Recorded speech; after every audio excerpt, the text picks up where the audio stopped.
સુરત જિલ્લાના ગભેણી ગામના લોકો રેતી ખનનના મુદ્દે જિલ્લા કલેક્ટર કચેરી ખાતે રજૂઆત કરવા પહોંચ્યા હતા। રેતી ખનન માટે જતા વાહનથી સુરેશભાઈ છગનભાઈ પટેલનો અકસ્માત થતાં પરિવારજનો અને ગામવાસીઓમાં રોષ જોવા મળ્યો હતો। આ ઘટનાને લઈને મોટી સંખ્યામાં ગ્રામજનો કલેક્ટર કચેરીએ પહોંચી આવેદનપત્ર આપ્યું હતું। ગ્રામવાસીઓએ રજૂઆતમાં જણાવ્યું કે આવા અકસ્માતો ફરી ન બને તેના માટે તાત્કાલિક રેતી ખનનનું કામ બંધ કરવામાં આવે। તેમણે વધુમાં ચેતવણી આપી કે જો રેતી ખનન પર રોક લગાવવામાં નહીં આવે તો ગામવાસીઓ દ્વારા આંદોલન કરવામાં આવશે। રેતી ખનનના વાહનોના વધતા અવરજવરથી ગામમાં ભયનો માહોલ સર્જાયો છે। ખાસ કરીને મહિલાઓ અને બાળકોમાં ડર જોવા મળી રહ્યો છે। મહિલાઓ અને બાળકો સહિત ગામવાસીઓએ આવેદનપત્ર આપી પોતાની માંગો તાત્કાલિક સ્વીકારવાની માંગણી કરી છે। મારું નામ રવિન્દ્ર આધાર ચૌધરી, હું સુરત શહેર શિવસેના ઉપપ્રમુખ છું અને ગભની ગામમાં એક મોરા મહાદેવ મંદિર છે, હું ત્યાંનો ભગત છું। આવતા જાવતા મેં જોયું કે મોરા મહાદેવની મંદિરની પાછળ ઘણી ટ્રકો માટી ખનન થઈ રહી છે, તો એની હું જાણકારી લીધી।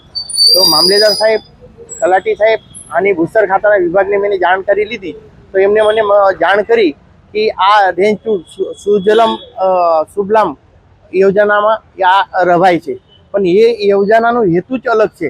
એ યોજનામાં ગામ લોકો એ ગામની તળાવની માં મળેલી સડેલી માટી કાઢીને એ એમના ખેતરમાં નાખે એ વિચારધારણાથી ગવર્મેન્ટે આ યોજના રવાય છે।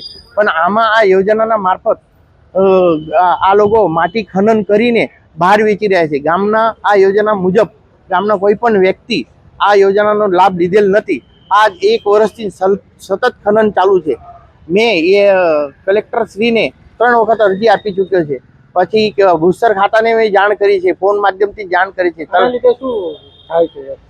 એક્સિડન્ટ ત્યાં ગામના ગાયો ભેંસો તળાવમાં ફસી જાય છે, આવર જાવરમાં ડૂબવાનો બી કિસ્સો બન્યો છે। અને અત્યારે 2 દિવસ પહેલા થોડાક દિવસ પહેલા એક ટ્રકમાં એક વ્યક્તિની ગામના વ્યક્તિની મોત થયેલી છે। તો થોડાક દિવસ બંધ કરીને પાછું આ દિવસથી પરમિશન મેળવી લીધી છે આ લોકોએ અને પછી ચાલુ કરી। કોને અગાઉ રજૂઆત કરી? બધા ખાતાને મેં રજૂઆત કરી છે। મારા પાસે આ લગભગ 250 પાનાની સૂચનાની લેટર પેડ પર મેં બધાને જાણ કરી છે એક જિમ્મેદાર વ્યક્તિ તરીકે, પણ આજ સુધી કોઈ પણ જાતની કાર્યવાહી કરવામાં આવતી નથી। ગામ લોકોએ શું ચીમકી આપી? તો ગામ લોકોએ પછી મારો સંપર્ક કરીને મને જાણ કરી, પછી મેં એમને કીધું કે આપણે જઈને સાહેબને રજૂઆત કરીએ। તો આજ સાહેબશ્રીને મેં રજૂઆત કરી કે ગામ લોકો આ રીતે પરેશાનમાં છે અને ગામમાં 1 નહીં 15 જેટલા તળાવ છે, મોટા મોટા ઊંડા જેમાં પાણી વરસાદનું પાણી ભરાઈ જાય પછી કાઢીને પાછું નિકાલ કરીને એ લોકો પાછું ખોદકામ કરે છે। તો આ કઈ રીતે થાય છે? જલ સંપદા યોજના કઈ રીતે રવાય છે? Bureau report LK star news, Surat.